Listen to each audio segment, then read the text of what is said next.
Praise the Lord. Praise the living Jesus. You are on to Beyond the Pulpits with Pastor Dele Ilesami of the Redeemed Christian Church of God, Sanctuary of Life, Ekiti Province 7.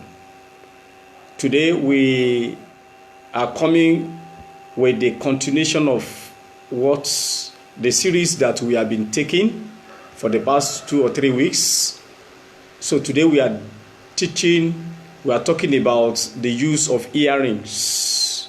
The use of earrings, making God's work imperfect, part 2. We talked about part 1 last week, and today we are going to look at part 2. May the Lord help us. Let us pray. You be God, you no be man, oh. You be God, you no be man, oh. I am that I am, you be God. You be God, oh, you no be man, oh. Our Lord and our God, the Alpha and the Omega, the beginning and the ending, the creator of heaven and the earth, the strength of Zion, the power of Israel, the pillar of our homes. We thank you. We bless your name.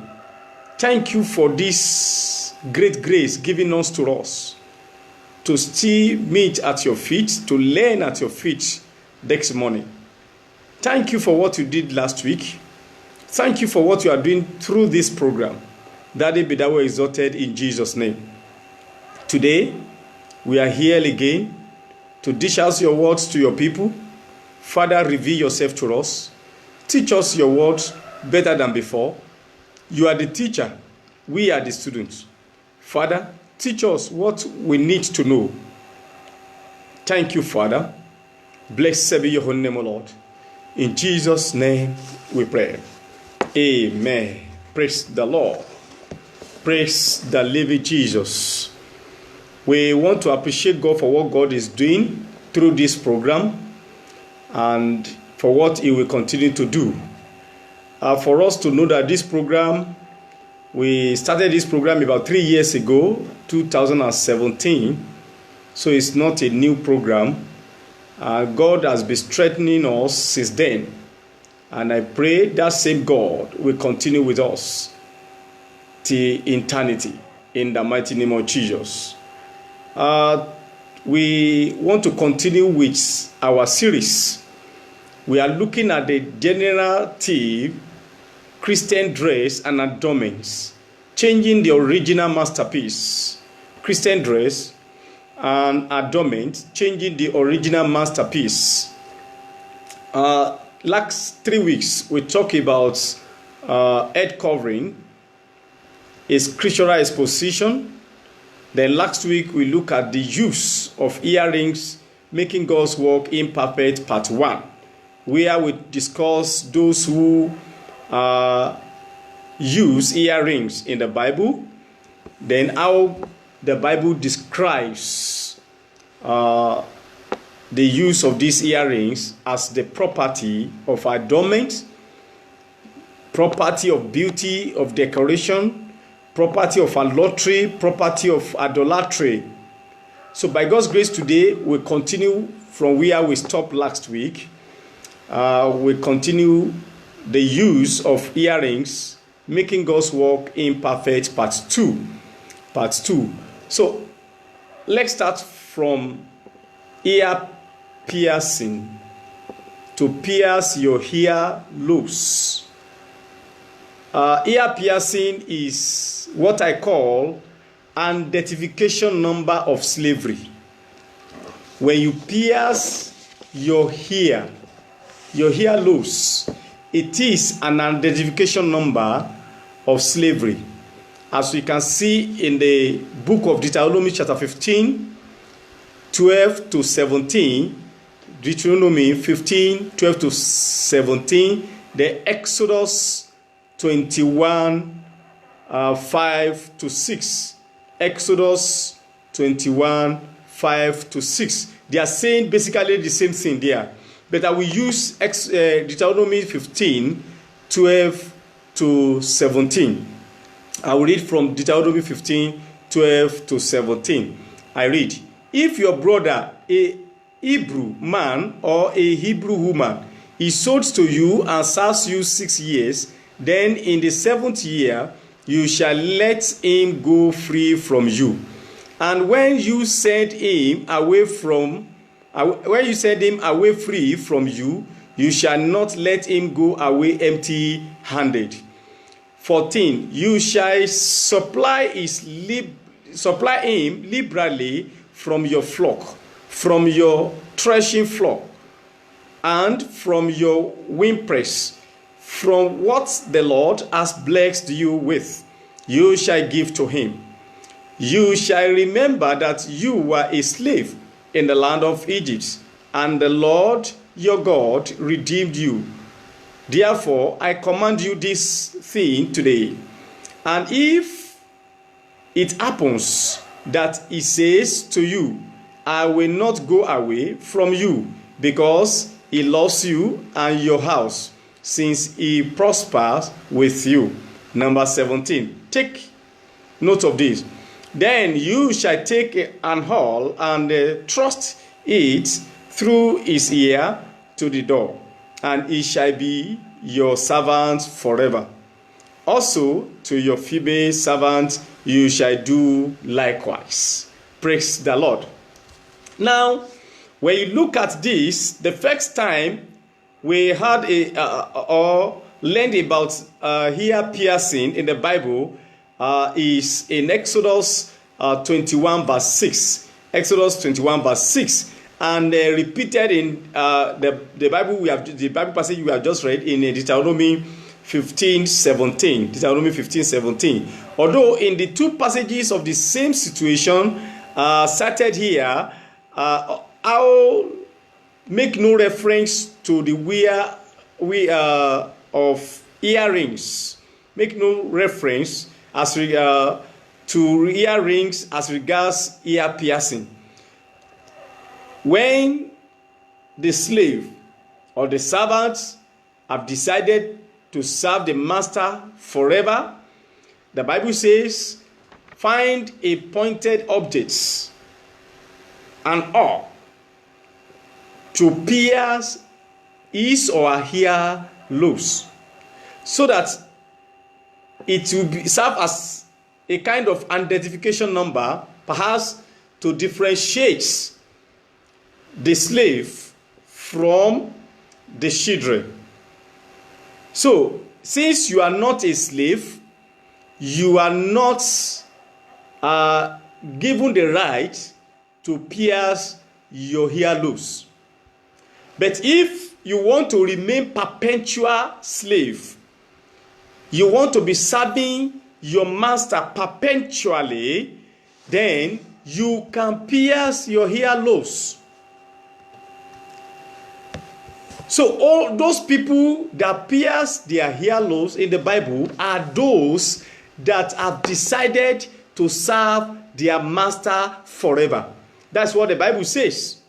And where we have just read in Deuteronomy chapter 15, 12 to 17. You will see the similar thing in Exodus 21, 5 to 6.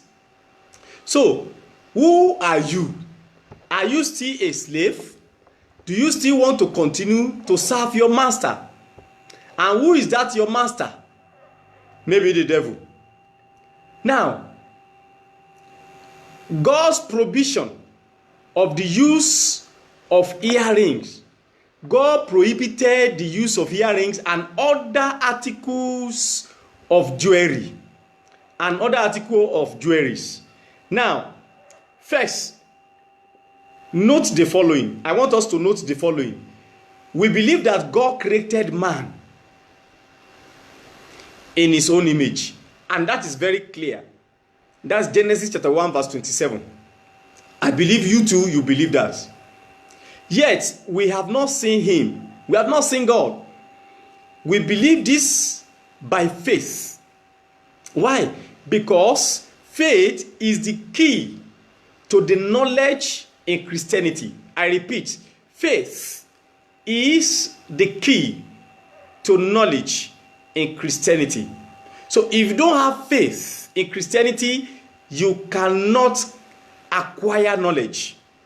You cannot obtain knowledge. You cannot get knowledge. So you must have faith before knowledge can come. God exists. Yes, he does. No query. And knowledge, as you have acquired knowledge. God is the creator of heaven and the earth. Yes, you believe by faith. Yes, he is. And that is one. Point number 2. Jesus is the image of the invisible God. The image of the invisible God, the firstborn of every creation.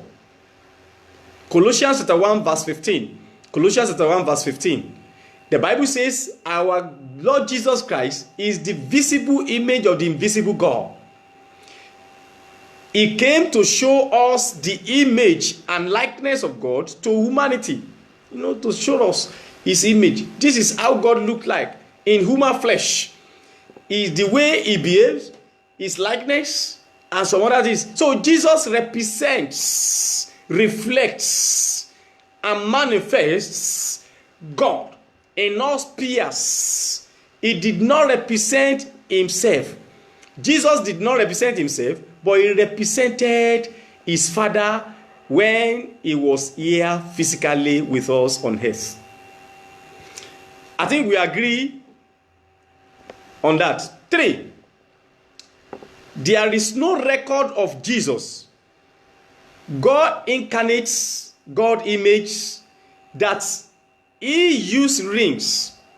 That there is no record in the Bible that Jesus used rings or earrings or decorated himself with other articles of jewelry.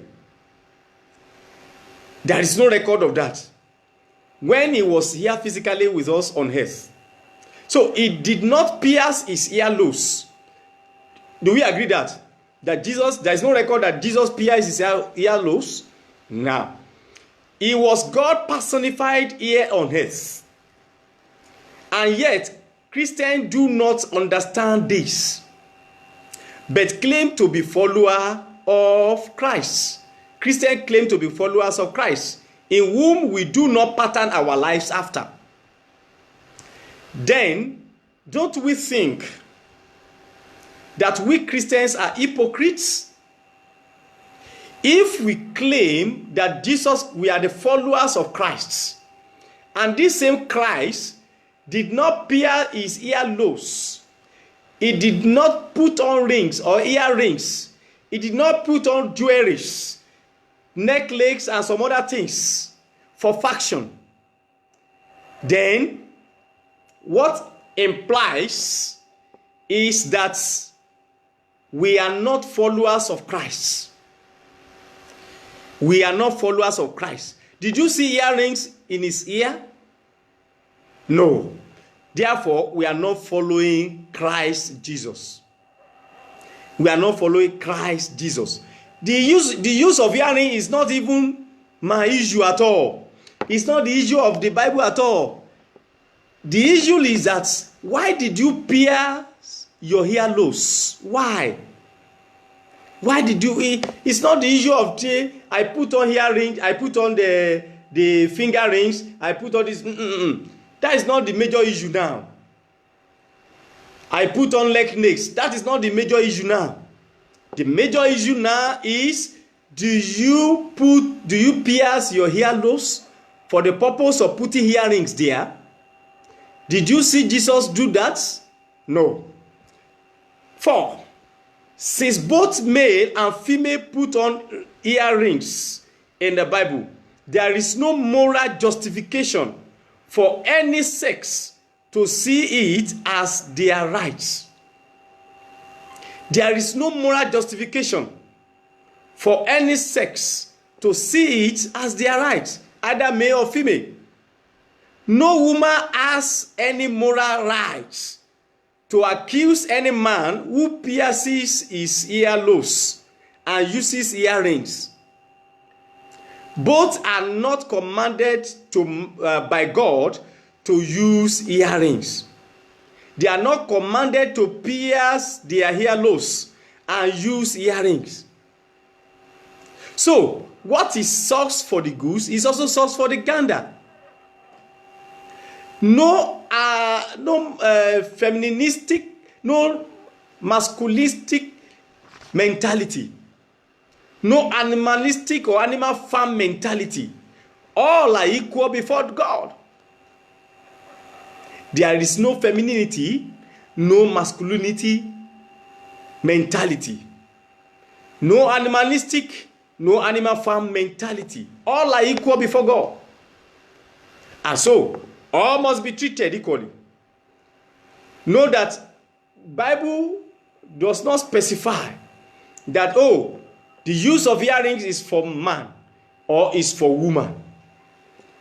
In the Bible, we record that both sons and daughters, both men and women, they use earrings. But is it the will of God for them? No. So we shall see this in the subsequent teaching. We are talking about God's prohibition of the use of earrings and other articles of jewelry. 1. Removal of earrings is a precondition to only walk with God. When you use earring, is a precondition to wholly walk with God. So anytime they ask you to remove your earrings, it is a precondition that without which you cannot walk with God.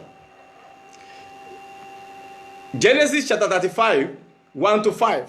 You can read Genesis chapter 35, 1 to 5. And Exodus 33, 1 to 6. Exodus 33, 1 to 6.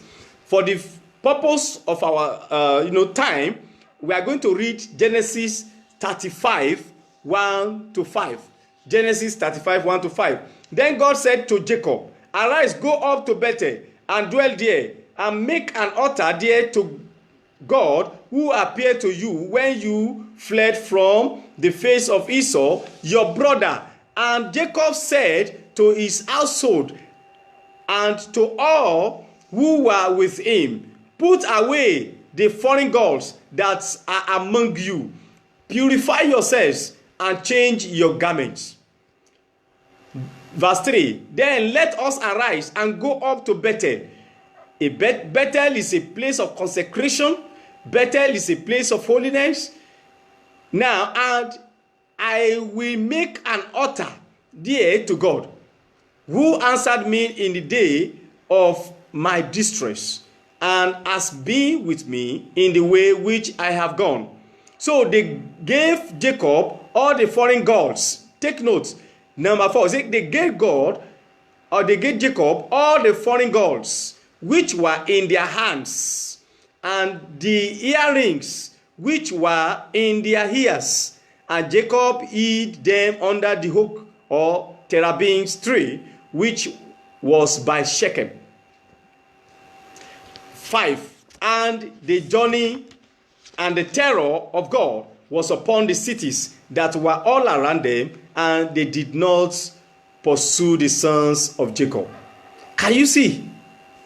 When they removed the earrings on their ears and the gods in their hands, when everything was put away, then they move on, they journey forward. The enemy could not lay their hands upon them, because all the attachments of the devil, all the demonic attachments have been removed from them. They have been removed from them. You can see. So if you want to walk with God, you must remove earrings. A good deliverance minister, I repeat, a good deliverance minister will tell you that if you want to do deliverance, you must remove your earrings and all other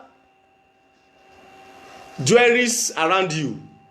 So that, because earrings has become the property, or is the property of the devil, the property of idolatry. And if demon find earrings in your body, the demon can hide there. So the deliverance minister say, remove your earrings. So why do you put earrings in the first instance? Because it is not what you're supposed to do. It is not right before the Lord. So why? So we can see here now that until Jacob collected all the earrings and the strange gods in their hands, that they were able to journey forward, they were able to walk with God, they were able to go to that place of consecration, to that place of holiness, to that place of cleansing. That is better. So if you want spiritual cleansing, all these strange gods and the earrings must be put away. Must be put away. After the fall of man, man became brutish, idolatrous, rebellious, and worldly. Until now, man still have idolatrous veneration for antiquity. Man still have idolatrous veneration for antiquity. So in those days when they want to go and worship idols, they deck themselves with different, jewelry, different articles of jewelry. You have the nose ring, you have the earrings, you have the list rings, all these kind of things, because they want to go and worship their idols. This is still even in the modern society today, it's still in practice in some part of the country. I don't want to mention countries. You see them when they want to worship their idols, the way they deck themselves with earrings. So it's associated with those people.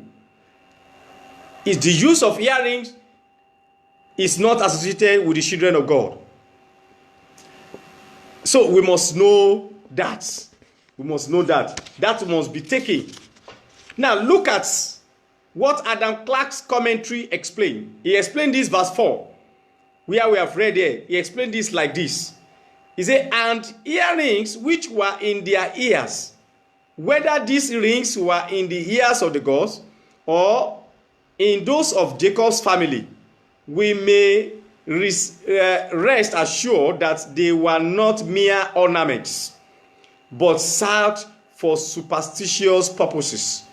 Earrings were certainly worn as amulets and charms, first consecrated to some gods. Can you see now?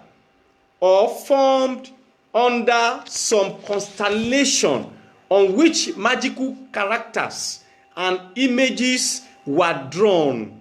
A very ancient and beautiful one of this kind brought from Egypt, cut out of a solid piece of collenia, now lies before me.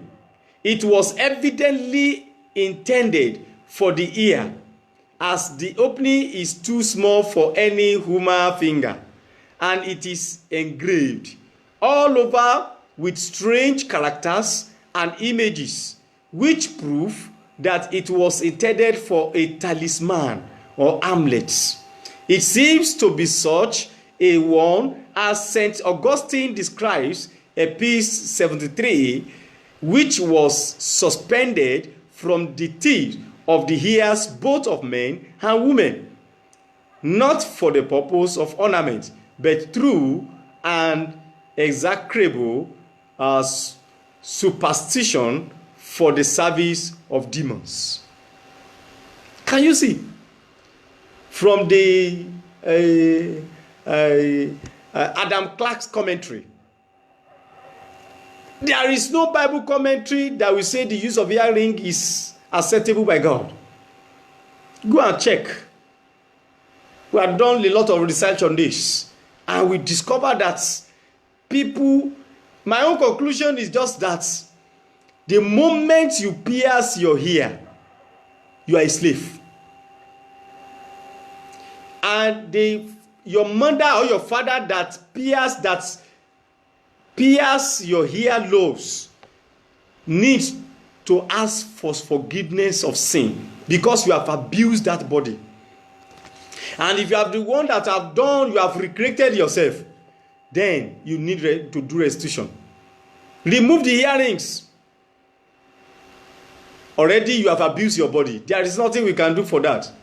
There's nothing you can do to that. God will forgive you.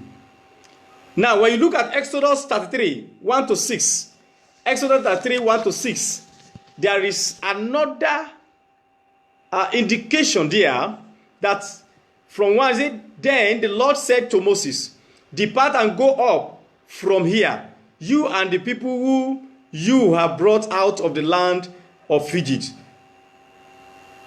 to the land of which I swore to Abraham, Isaac, and Jacob, saying, to your descendants I will give it.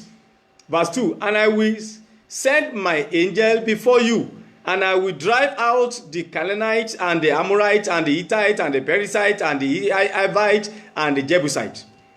Go up to a land flowing with milk and honey, for I will not go up in your midst. Can you see? Lest I consume you on the way, for you are stiff-necked people, very stubborn people. Verse 4 says, and when the people heard this bad news, they mourned, and no one put on his ornaments. So in the first instance, why did you put ornaments? When you know that God will not be happy with it. Verse 5 says, for the Lord had said to Moses, say, the children of Israel, you are stiff-necked people, stubborn people, impervious to correction, very stubborn.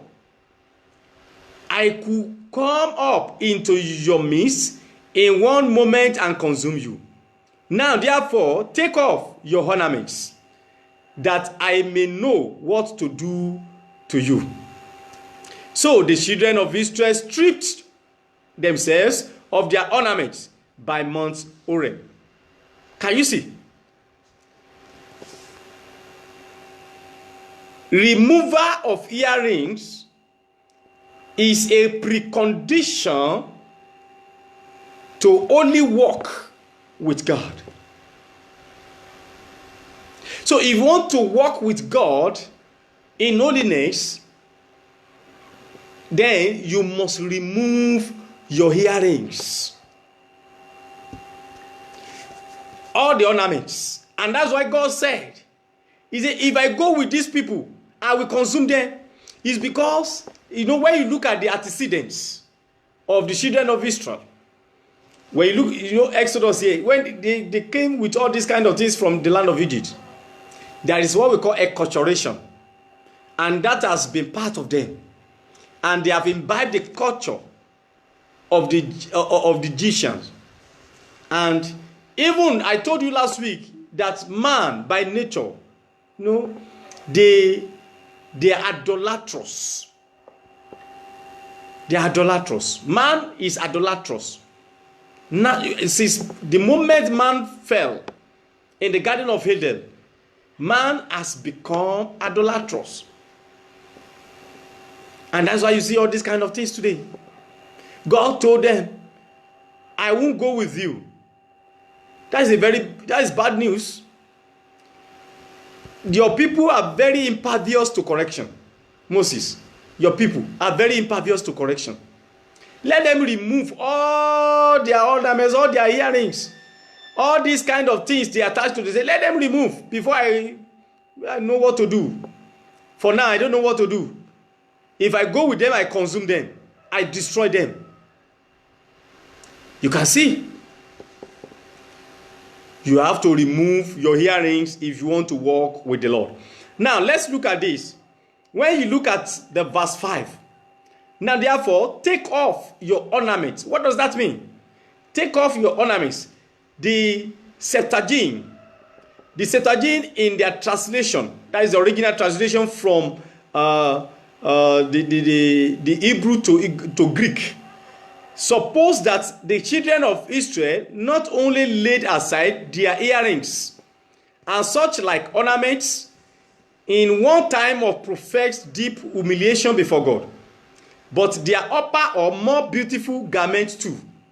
We can discover here that after many had parted with their choicest ornaments to produce golden calf, yet not all, only a few comparatively, though of the wives, daughters, and sons of 600,000 men could have donated theirs to make one golden calf. So the major part still had these ornaments, and they are now commanded to lay them aside. God said, "For you are a stiff-necked people." God cannot partner or go with you. You cannot walk with God. With all these attachments, God will consume you if you still have property of idolatry with you, because He is a jealous God. Our God is a jealous God. He doesn't want you to worship any idol. Don't bow down for any orisa, any gods apart from God, apart from Almighty God. Exodus 25, Exodus 20, verse 5, Exodus 34, verse 14, Deuteronomy 5:9, Deuteronomy 5:9, Deuteronomy 6:15, Deuteronomy 6:15, Joshua 24, verse 19, Joshua 24, verse 19. So you cannot serve two masters at a time. It's either you serve God and leave Satan, or you pattern with Satan and forget God. Matthew 6:24, Matthew 6:24, Luke 16:13, Luke 16:13. So with all this in your bodies, if I go with you, I will consume you. That's God. And you don't want God to consume you, and you have to remove your earrings. You can see them online, claiming to be ministers of God, claiming to be wives of ministers of God, claiming to be apostle of the gospel. Some will not even cover their heads. They begin to preach the word. Let me just say this. There is difference between the mental power and the spiritual power. There is difference between mental power and the spiritual power. Mental power can gather the crowd, can gather the congregation, but only the spiritual power can win a soul. Only the spiritual power can win a soul. So if you have mental power, you can teach, you can talk so much that you can convince people. You can gather crowd, you can say, "Hey, ride on pastor, ride on pastor Mrs., ride on this." But the Bible says you should cover your head while you are prophesying, while you are teaching. They leave their heads uncovered. They put on earrings. They say nothing is bad about it. Well, I'm happy to tell you, well, I just want to pray that you will know the truth before you get to heaven. But it will be very bad if we get to heaven and now begin to know the truth. Brethren, it is high time we came back to Him. It is high time. Because if you don't come to Him, if you don't come closer now, if you don't remove all these ornaments, God may consume. My conclusion is, on the issue of earrings, is that today, piercing of ear loose is not biblical. If it is biblical, it is not godly. God created man. He created man perfectly. There is no place for you to pierce your earlobes or to put on earrings there. No way. So if you have done this, or you have done this for your children, it is high time you repented. Bow down your head and talk to the Lord and say, Father, I have offended you. Have mercy on me. Have mercy on me. I have offended you. I have abused my body. Number one, you are not to make marks on your body. You have done that. It's biblical. Even legally, it's wrong. Tell God, have mercy. Have mercy on me. Write my name in the book of life. As from today, I am ready to change. Because when a slave, they pierce the earlobes of a slave. I am not a slave. I am your child. Have mercy on me. Have mercy. And write my name in the book of life. Thank you, Father. Blessed be your holy name. In Jesus' mighty name we have prayed. All of us, let's pray this prayer. There is no perfect man on earth. We are aiming for perfection. And God will help us. Let me tell you, there are many things you may still be doing in your closet that we may not know. Bow down your head and talk to the Lord. Tell it to him, Lord, have mercy on me. In any way I have offended you. You may be a pastor. You may be a minister of God. You may be a worker in the church. Tell it to God. Have mercy on me. Have mercy on me. Don't let me lose heaven because of all this attachment in my body. Don't let me lose heaven. Thank you, everlasting God. In Jesus' name we pray. I believe you have been blessed today. By God's grace, next week, we shall continue the same time which we talk about jewelry generally next week.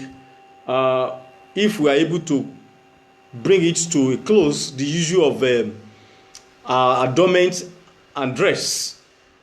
But if not, we continue the week that we follow. Brethren, search the scripture. If you have any question now, pile up your question. Do more research. After we have concluded the teaching on this Christian dress and adornment, then you can begin to send in your questions. By that time, you must have, enough understanding about the use of earrings and other Christian dress and adornments. God will bless you. We will not miss heaven. We shall make it to that glorious home in the mighty name of Jesus. So I say goodbye. I still remain your blessed pastor, Pastor Dele Ilesomi. God bless you. Goodbye. Be kind, be good, and remain safe.